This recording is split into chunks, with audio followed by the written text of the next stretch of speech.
No, that puts me in a bad Wait, is spot. this part of your routine? It's totally part of my routine. Okay, good. I might snore.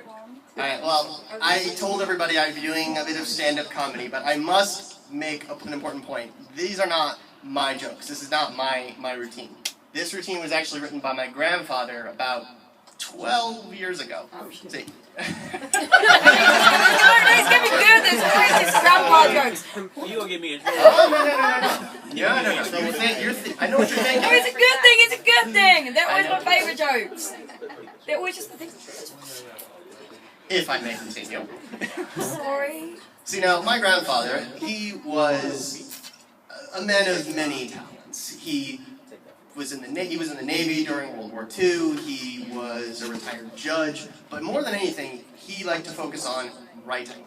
Like, he wrote mostly a lot of song parodies. Every wedding that he attended, he had a song for it. Sadly, I don't remember any off the top of my head, but you just have to take my word for it. And he had a lot of jokes, and all of his jokes usually revolved around puns. Like, for example, these two guys are sitting in a Chinese restaurant. One guy says to the other, I wonder if they have Jews in China. So they call on the waiter and say, excuse me, do you have Chinese Jews? Waiter says, wait a moment, I'll go in the back and check. No, that's not the joke, shut up. And 5 minutes later, he walks out and says, we got no Chinese Jews. We got orange Jews, grape Jews, and cranberry Jews, but no Chinese Jews. Yes, exactly. Another interesting thing was a lot of the jokes that he made up actually happened to him.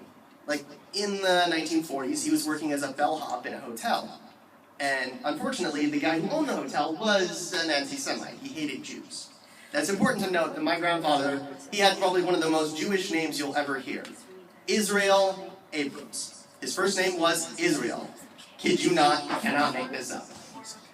So, again, hotel manager's an anti-Semite, so when he files a job application, he makes his name James Wallace. Simple, right? But a lot of people still call him Israel, Izzy for short. So one day his boss is coming up to him and says, hey, James, why do people call you Izzy? And without missing a beat, he says, oh no, that's short for my middle name, Ezekiel. So a few years go by, he decides to leave, and he needs a suitcase. So he buys a new one, and the guy asks, you want it monogrammed? And he says no, because the first thought in his mind was having a monogrammed suitcase with the initials James Ezekiel Wallace. You gotta take a minute to figure that one out. Yeah, there it is. See, this is how his jokes work. This is one of them. Oh. Other times, if you were me, it would be like. If you were my mother, it would be something like. No. That was more of his dirty jokes, which I will recite tonight. Yes. But also on top of that, he wrote a full stand-up routine. He had a stage name and everything. So, if you'll give me a moment, I will prepare for that. It's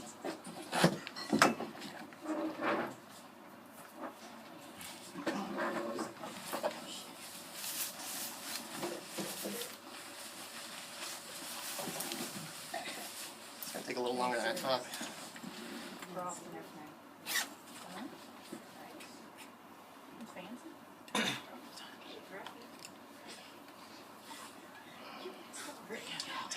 Oh, hello there. You know, the name's Jerome Atrick, but everyone just calls me Jerry Atrick. I am 70 years old, and I tell you now, the scourge of humanity is a mother who holds her baby to the air and says, may you live to be 120 years old. Does she know what's going to happen in those last 50 years? I got arthritis. I got diabetes. I get winded just playing chess nowadays, so I can't really be a stand-up comedian. So if you like, I think I'll be the first sit-down comedian. And I tell you, getting old stinks. Not to complain, but my back goes out more than I do. First thing to go is the plumbing. I had to go to a urologist for that. And I go in the office and I put on the pink paper gown with the back that ties that. And I'm waiting in the office, and this beautiful blonde walks in. I say, "Excuse me, miss, I think there might be a mistake." She said, "No mistake. I'm Dr. Goldberg, and I'm your urologist." So, she grabs a hold of my left testicle, and she says, "Say 99. So I said, 99. Then she grabs a hold of my left testicle and says, "Say 99. And I said, 99. And she grabs the tip of my penis and she says, "Say 99. And I said, 1, 2. So eventually I wound up in the hospital. And my roommate, he had a bit of a stutter. And he said to me, "What you in for?" I said, "I got prostate trouble." "What's prostate trouble?" I said, "I'll piss like you talk."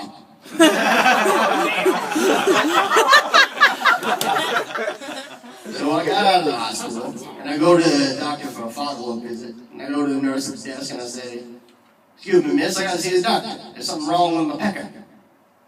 Nurse looks at me and says, "You can't say that in this room. There are children in here." "Well, what am I supposed to say?" She says, "Well, tell him it's something wrong with your ear. Then when you get to meet the doctor, you can tell him what's really wrong." I said, "Okay." So I go back up to the nurse's office and she goes, "Excuse me, miss, something wrong with my ear." "Well, what's the problem?" "I can't piss out of it."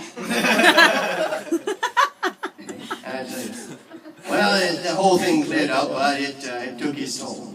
It's like what Solomon said to his 1,000th wife: "Honey, you're going to get it soft." You know, George Burns once said it's like shooting pool with a rope. Hold on a minute, I need to consult my notes. You'll notice I have to consult with my notebook. Truth is, memory is another thing that goes fairly quickly.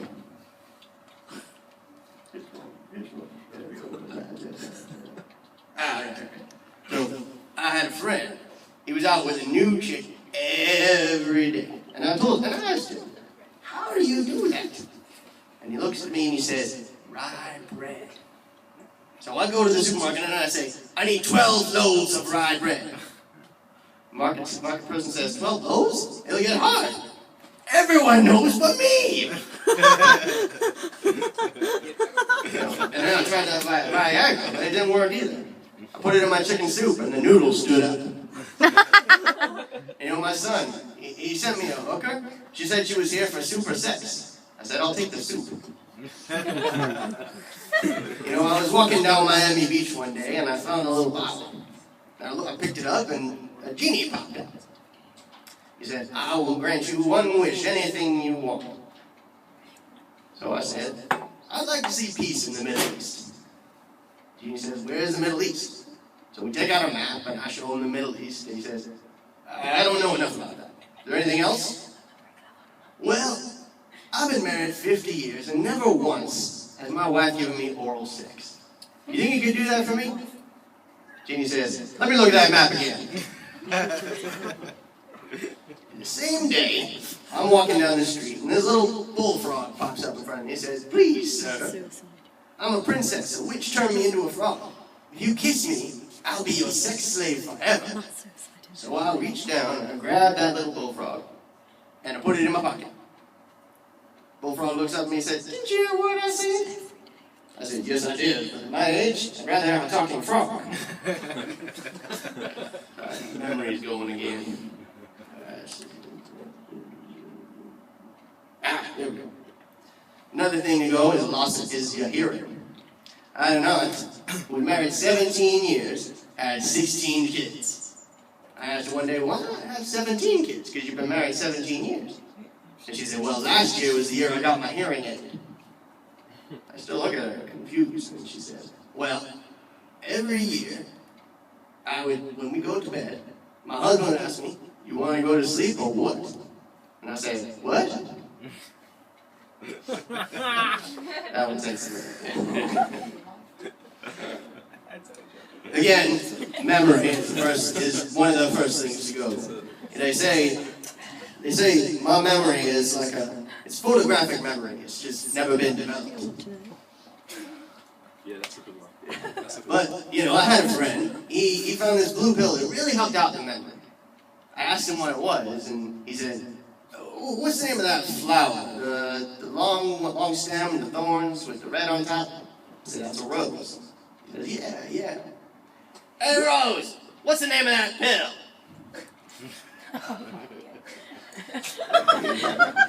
Well, then, my wife one day, she came home from the doctor's office. I said, well, what did the doctor say?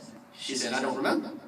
So I called the doctor and I asked him what's going on, and he says, well, I don't have my notes in front of me, but I think she has either AIDS or Alzheimer's. It's not even a joke. So I say, well, how am I supposed to know which it is?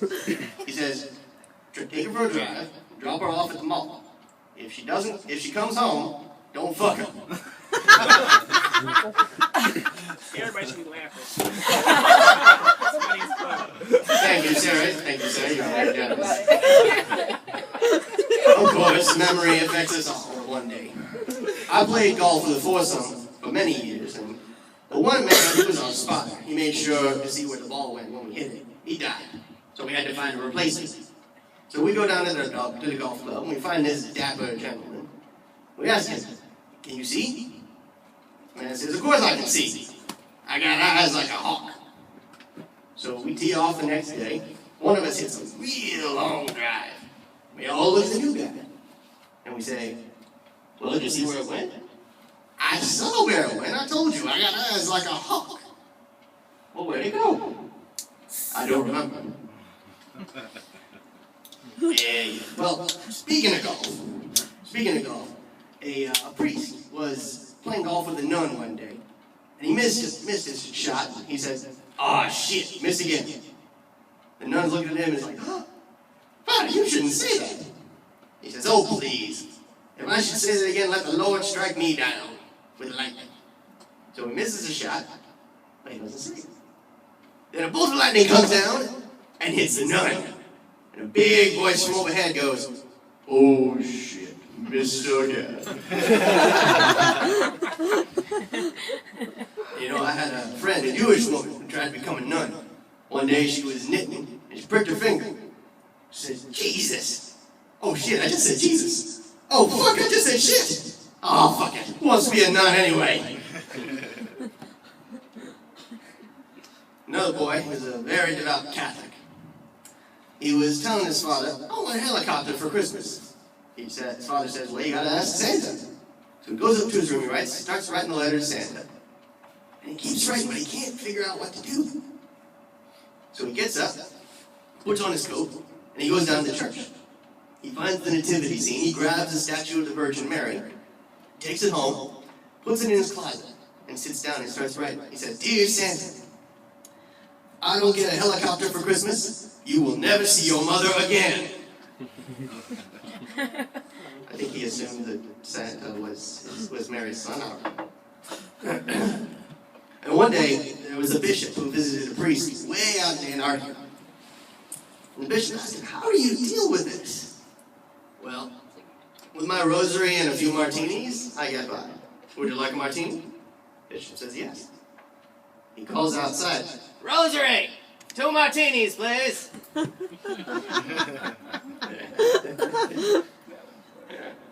Speaking of vodka, there was a young priest who was really nervous about his first sermon. So the senior priest, he tells him, "Hey, take a flask, fill it with vodka, and put it under the thing, the podium." That's what it is, podium. "And every time you feel nervous, just duck down, take a little nip of vodka, and go back." So his first sermon comes and goes, and he asks the senior priest, "Well, how'd I do?" "Oh, fine, just a couple things. First off, David slew Goliath. He did not kick the living shit out of him. And secondly, there is a tapping pulling contest at St. Peter's, not a Peter pulling contest at St. Patrick's." Of course, I'm not a Catholic. I would not want to be a Catholic. In fact, I've had many great conversations with my rabbi in my temple. In fact, he told me a story of this old woman. Every week, she would come by and give $1,000 to the temple. Every week. He asked her why. She said, "Well, my son, he sends me $2,000 every week, and whatever I don't spend, I give to the temple." Rabbi says, well, what does your son do? He says, oh, he's a veterinarian. He's got a couple cat houses out in Tennessee and another one in Mississippi. Rabbi said that she's also got another son. So what does he do? Oh, he's an athletic repairman. He fixes boxing matches, horse races, basketball games. You know, a Catholic priest came to my rabbi one day, and he was really down on his luck, like no money at all. He was afraid he was going to lose his church. So Rabbi said, take a Bible, open it up, put it on the windowsill. Just let the wind fly through it. Whatever page it goes on, that's the advice you need to follow. A month later, he comes back driving a Lamborghini, wearing a fine Armani suit, and wearing a Rolex. Rabbi said, wow, what happened?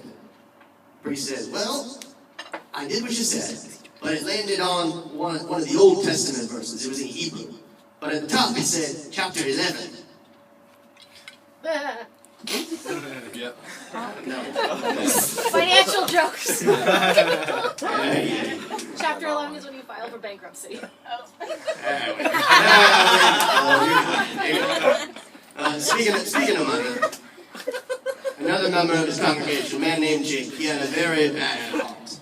He was in the hospital. But before he went in, he bought a lottery ticket, and his friend cashed it in. Turns out, it won $10 million. And his friends were, what if I give it to Jake? If he sees $10 million, he's going to have a heart attack and die. The rabbi says, don't worry, I'll talk to him. So the rabbi goes to the hospital, sees his friend Jake. Hey, Jake, how you doing?